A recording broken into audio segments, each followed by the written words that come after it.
Très enthousiasmé de vous tenir compagnie durant cette grande édition du journal sur Canal Congo aux télévisions. Messieurs et dames, place à l'actualité. La Coupe du Monde 2026 débute ce jeudi 11 juin 2026 pour s'achever les 18 juillet 2026 organisés aux États-Unis, au Canada et au Mexique. Elle propose 50 matchs et le premier match d'ouverture opposera jeudi la Mexique à l'Afrique du Sud au stade Azteca, Mexico. Autre détail dans ce papier d'information. Événement planétaire attendu par tous. La 23e édition de la Coupe du Monde 2026 débute le 11 juin, s'achever le 19 juillet 2026. Organisée aux États-Unis, au Canada et au monde par la FIFA, elle propose 104 matchs aux passionnés de football du monde entier. En effet, pour la première fois, 48 équipes défendront leurs couleurs dans le tournoi contre 32 auparavant, ce qui par conséquent devrait ravir le fan de football avec encore plus de nations à découvrir et des rencontres à observer. La Coupe du Monde 2026 promet de belles surprises ainsi que de nombreuses émotions organisées conjointement par 3 pays et à l'issue d'un mois de compétition. Le 19 juillet, une étoile de plus sera apposée sur le maillot de l'une des équipes participantes. 48 équipes nationales, 104 matchs, entre 5 et 7 millions de visiteurs du monde entier, co-organisés par les États-Unis, qui accueilleront 75% des matchs, le Canada et le Mexique. Rendez-vous du 11 juin au 19 juillet pour la plus grande Coupe du monde de football de la FIFA de l'histoire. Il est de noter qu'en dehors de l'Italie qui rate la compétition pour la 3e fois consécutivement, tous les anciens vainqueurs sont présents dans ce mondial disputé à l'échelle d'un continent. Le Brésil est la seule équipe à connaître une participation continue avec sa 23e phase finale. La Jordanie, l'Ouzbékistan, Curaçao et les îles du Cap-Vert sont présents pour la première fois. Avec une bataille du classement élargie, cette Coupe du Monde 2026 promet de belles surprises ainsi que de nombreuses émotions. Envie de participer à la Coupe du Monde 2026 avec leur entrée en lice prévue le 17 juin prochain face au Portugal pour leur premier match de la phase du groupe. Les Léopards de la RDC ont pris leur avion ce jeudi en direction de Houston aux États-Unis. Une deuxième participation de la République démocratique du Congo 52 ans après, la première en 1974. Et c'est au Omni Houston, un complexe 5 étoiles avec une capacité de 378 chambres et suites spacieuses en ce qui concerne les entraînements. C'est le Saberka Stadium qui a été choisi, un site bien aménagé pour afin offrir aux léopards des conditions optimales de préparation. Une nouvelle incursion du rebelle ADF signalée ce jeudi 11 juin au quartier Boikini à Beni au Nord Kivu. Une suite qui suscite les colères de jeunes qui sont descendus dans le riz pour manifester. Autre détail de notre correspondant Joël Kamabou. La nuit n'a pas porté conseil à Muzambaï. Entre mercredi et jeudi, la cellule du quartier Boakene, en commis de Rwenzori, a encore payé le prix du sang. Des hommes armés, présentés par des témoins comme des combattants ADF, ont surgi, sémant la mort et la panique avant de disparaître dans la forêt qui ceinture la ville. Bilan provisoire, 3 civils tués. 2 maisons réduites en cendres, 3 motos calcinées. Le scénario est presque devenu mécanique, frappé vite, incendié, puis s'effondre dans la végétation. Les assaillants laissant derrière eux des familles endeuillées et un quartier qui se réveille sous les chocs. Au lever du jour, Boakene n'a pas encaissé en silence. Des dizaines de jeunes sont descendus dans les rues, plus de slogans que de pancartes. Leur cible, l'insécurité qui s'installe comme une routine. Leur accusation, l'impuissance des services de sécurité face aux attaques qui se répètent. La réponse des forces de l'ordre a été immédiate. FARDC et EcoGarde ont usé des tirs de sommation pour disperser la foule en colère. La tension reste palpable.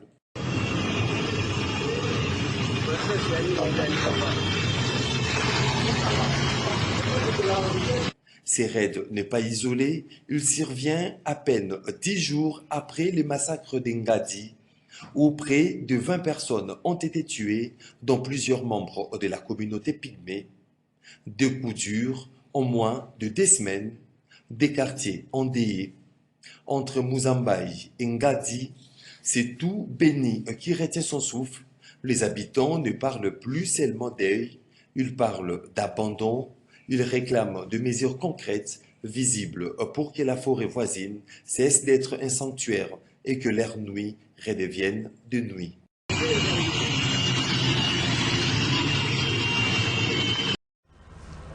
Et en réaction à cette nouvelle attaque du rebelle ADF à Béni, un jeune leader du coin, Dioumé Moutoumoua, interpelle les autorités face à cette recrudescence d'attaques de cambriolage nocturne. Suivez-les au micro de notre correspondant Joël Kamabou.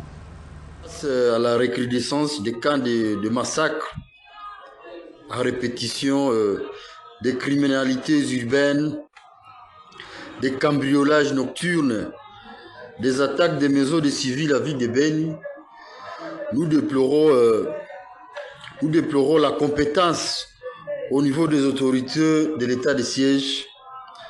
C'est pourquoi nous demandons leur remplacement sans délai au niveau du Nord Kivu. Parce que ce que nous constatons, il y a une légèreté, il y a une incompétence au niveau des animateurs de l'état de siège, non seulement au niveau urbain, mais aussi également au niveau de la province. Si vous le constatez avec moi, ça fait au moins, dans moins de 2 semaines, on a tué presque partout, dans la ville comme dans les territoires de Béni. On a tué la population, il y a l'insécurité ici à ville.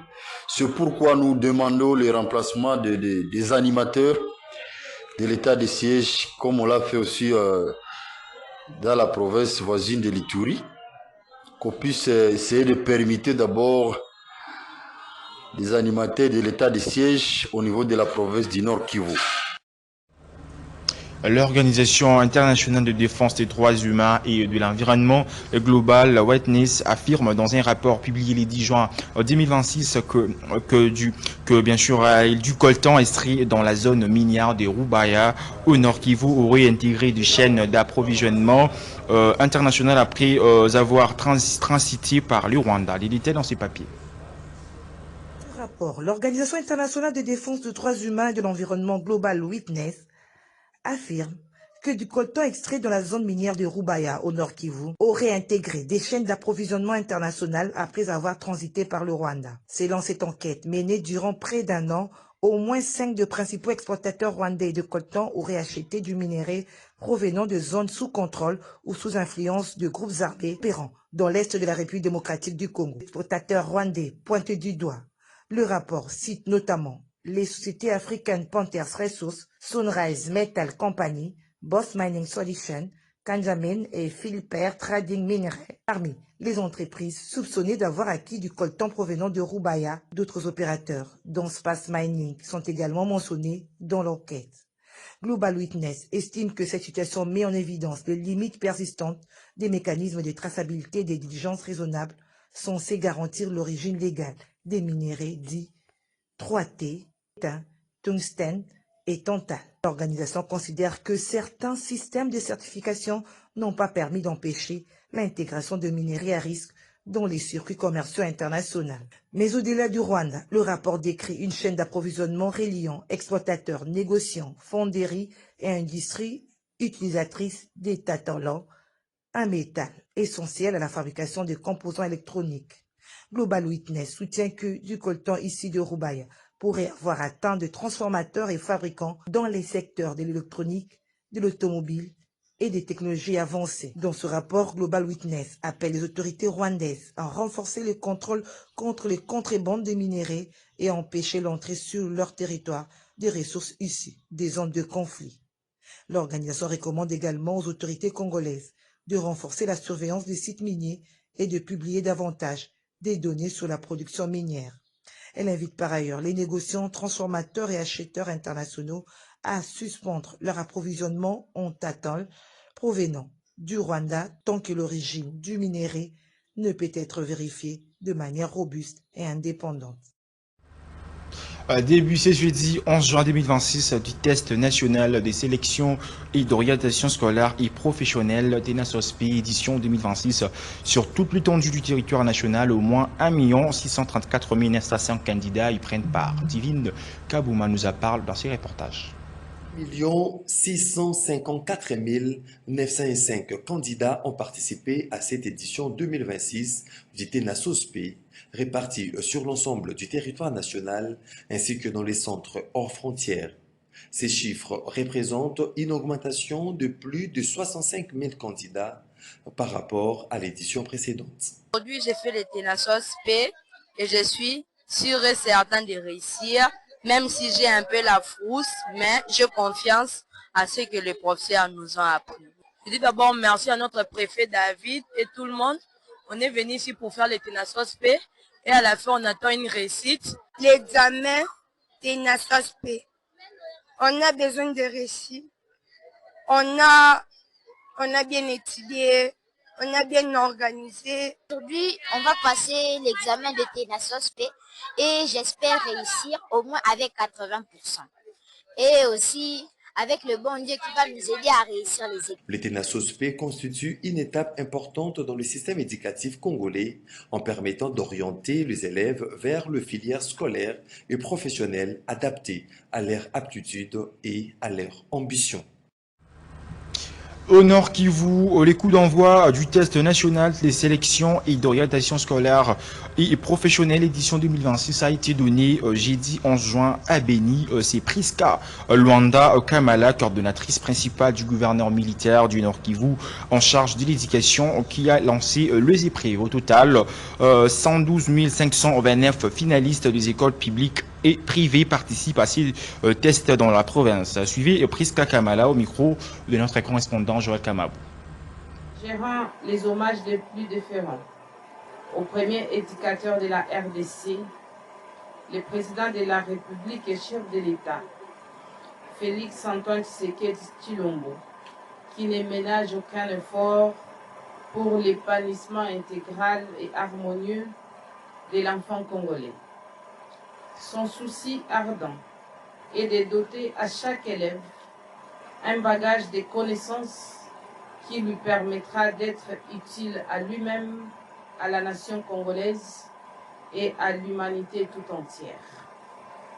Ainsi, je tiens à saluer le travail des durs labeurs abattus par les autorités scolaires, les enseignants et tous les partenaires éducatifs qui ont contribué à l'organisation de cette importante activité de portée nationale.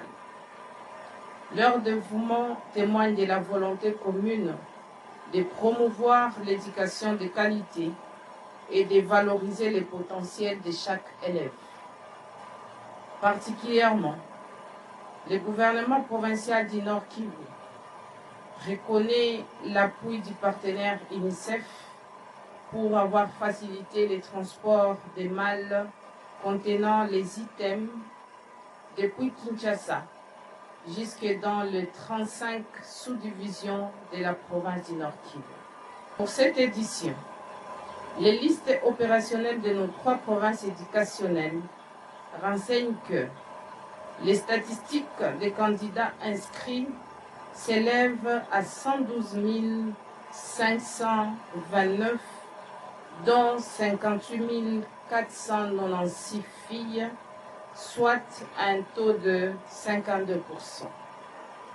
La répartition de ces candidats est faite dans 383 centres de passation. J'encourage les filles à ne pas interrompre leur parcours scolaire, plutôt à demeurer attachées sur les rêves que chacune s'est fixés pour la vie future.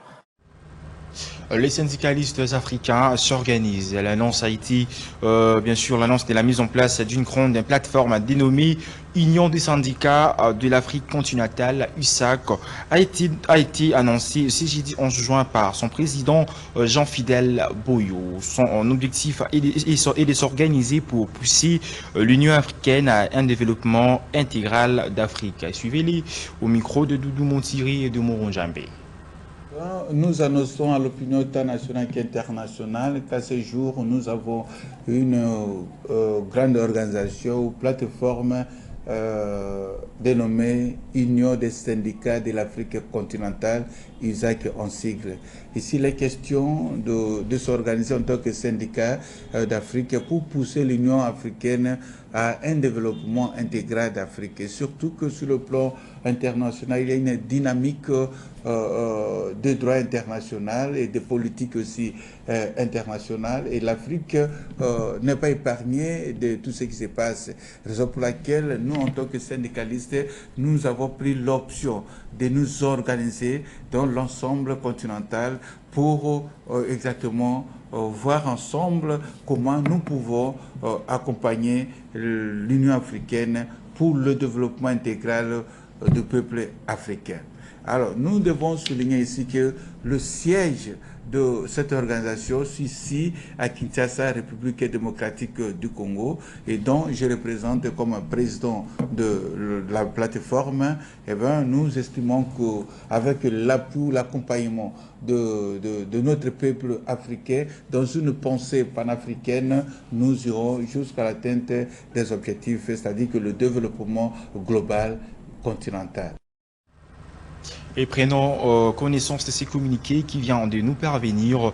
Le secrétariat général l'environnement, développement durable et nouvelle économie du climat et de la direction générale des recettes administratives judiciaires domaniales et de participation des GIRAD rappellent aux opérateurs économiques exploitant les installations classées de la catégorie 1A assujetties aux taxes rémunéraires annuelles et de pollution au tapeau que la déclaration des éléments des assiettes taxables intervient au plus tard le 31 août de l'exercice en cours. Ainsi, les opérateurs concernés sont invités à déposer leur déclaration auprès de la direction des établissements humains et protection de l'environnement 6 avenue Papa Ilielo ex des cliniques numéro 15 dans la commune de la Gombe, conformément aux articles 9 et 35 de l'ordonnance loi numéro 13/003 du 23 février 2013 portant réforme de procédures relatives à l'assiette, au contrôle et aux modalités de recouvrement des recettes non fiscales telles que modifiées et complétées à ces jours, ainsi que 06 de l'arrêté interministériel numéro CAB /mine et /EDD /004/2020 et numéro CAB mine finance 2020 071 du 24 juillet 2020 au plus tard le 31 mars 2020 ou les 31 août 2026 pour constatation et liquidation. À cet effet, les opérateurs économiques sont priés de passer auprès du centre d'ordonnement de la DGDRAD ou la même adresse pour retirer bien sûr, laisse dire, les titres de perception et relatifs. Le paiement des dites taxes pour l'exercice en cas droit intervenir au plus tard le 15 juin pour la taxe rémunéraire annuelle TRA et le 15 juillet pour la taxe de pollution TAPO. C'est communiqué signé par Étienne Ichoudi, directeur général de la DGRAD, et pour Benjamin Touarombe, secrétaire général à l'environnement. À l'Assemblée nationale, les projets de budget de 2026 de cette chambre et basse du Parlement ainsi que le rapport de contrôle de la gestion du bureau étaient au menu de la plénière. Suivez. L'Assemblée nationale a tenu ce mercredi 10 juin 2026 une séance plénière sous la conduite de son président, l'honorable Aimé Boji Sangara, consacrée à l'examen des textes relatifs au fonctionnement de la Chambre basse du Parlement. Les travaux ont porté sur la présentation du projet du budget de l'Assemblée nationale pour l'exercice 2027, ainsi que sur les rapports de la commission spéciale chargée du contrôle de la gestion du bureau de la Chambre basse du Parlement. Cette séance s'inscrit dans la dynamique du renforcement de la bonne gouvernance, de la transparence et de la redevabilité au sein de l'institution parlementaire, conformément à ses missions administratives et des contrôles. La plénière a également été marquée par la présence d'une délégation d'enfants accompagnée de la ministre du Genre, Famille et Enfants, ainsi que de la représentante de l'UNICEF en République démocratique du Congo. À l'approche de la journée de l'enfant africain, célébrée le 16 juin de chaque année, ces jeunes portaient devant la représentation nationale un plaidoyer en faveur de la promotion et de la protection des droits de l'enfant. Prenant la parole à cette occasion, le président de l'Assemblée nationale a salué l'engagement de ces jeunes citoyens et les a exhortés à poursuivre leurs études avec sérieux, à croire en leur potentiel et à contribuer des mains au développement du pays. L'honorable Aimé Boji-Sangara a en outre réaffirmé l'engagement de la représentation nationale à soutenir les initiatives visant à garantir le bien-être et l'épanouissement des enfants congolais.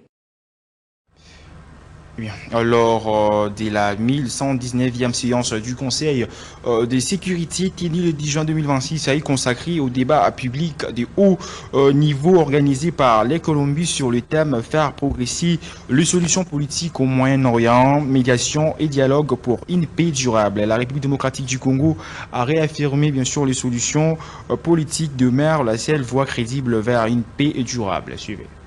La République démocratique du Congo remercie la République sœur de Colombie pour l'organisation de ce débat public qui met l'accent sur la promotion des solutions politiques au Moyen-Orient. Ma délégation évalue les bénéfices d'une telle initiative qui offre au Conseil un cadre de réflexion pertinent en vue de la consolidation des efforts collectifs destinés à instaurer une paix durable dans cette région stratégique du monde. La présence ce matin du secrétaire général et son exposé de tout à l'heure témoignent également de sa détermination d'œuvrer inlassablement en faveur de la paix et de la sécurité dans le monde. Monsieur le Président, l'évolution de la situation sécuritaire et humanitaire au Moyen-Orient demeure une source de préoccupation pour mon pays. Outre le fait qu'elle constitue une menace sérieuse pour la stabilité régionale, la paix et la sécurité internationale, les violences enregistrées dans la région rappellent chaque jour le coût humain considérable que peut générer l'absence de règlement durable.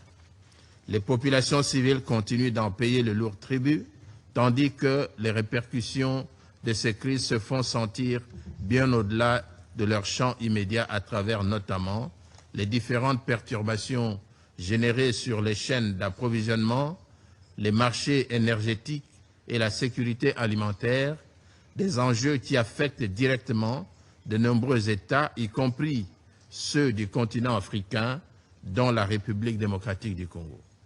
Monsieur le Président, c'est précisément dans ce contexte que les solutions politiques durables, fondées sur le dialogue inclusif, la médiation et la diplomatie préventive, prennent tout leur sens. Les solutions politiques demeurent la seule voie crédible vers une paix durable, là où les réponses militaires ne parviennent pas à résoudre des crises. Avant de boucler complètement ce journal, parlons de la journée internationale du jeu célébrée le 11 juin de chaque année à travers le monde. Une initiative soutenue par l'ONU pour promouvoir le choix des enfants à jouer et l'importance du jeu dans leur développement. Suivez. Célébration le 11 juin de chaque année de la Journée internationale du jeu. C'est ici l'occasion de célébrer le pouvoir du jeu et de se rassembler pour veiller à ce que chaque enfant puisse exercer son droit de jouer. La Journée internationale du jeu marque une étape importante dans les efforts visant à préserver, promouvoir et donner la priorité au jeu afin que toutes les personnes, en particulier les enfants, puissent en récolter les bienfaits et s'épanouir pleinement. Le jeu permet d'acquérir des compétences psychosociales essentielles et transférables sur les plans physiques, social, cognitif, émotionnel en matière de communication à tout âge. Restreindre les possibilités en matière de jeu nuit directement au bien-être et au développement de l'enfant. Dans le domaine de l'éducation, l'apprentissage par le jeu a été reconnu comme une approche efficace pour impliquer activement les élèves dans le processus d'apprentissage. Il contribue à rendre les activités d'apprentissage plus agréables et plus pertinentes, renforçant ainsi la motivation et la mémorisation des informations. Le jeu a également des effets positifs sur la promotion de la tolérance et de la résilience. Il facilite l'inclusion sociale, la prévention des conflits et la consolidation de la paix. C'est pourquoi la Convention des Nations Unies relative aux droits de l'enfant a consacré le jeu comme étant un droit fondamental de chaque enfant en vertu de l'article 31. Cette journée internationale crée un moment d'unité au niveau mondial, national et local pour souligner l'importance du jeu. Elle lance un appel en faveur des politiques, des formations et des financements visant à intégrer le jeu dans l'éducation et dans les communautés du monde entier. Plongez dans l'océan de la joie, messieurs et dames, pour ces rendez-vous de l'actualité. Quant à moi, je vous dis au revoir et restez branchés sur Canal Congo Télévision.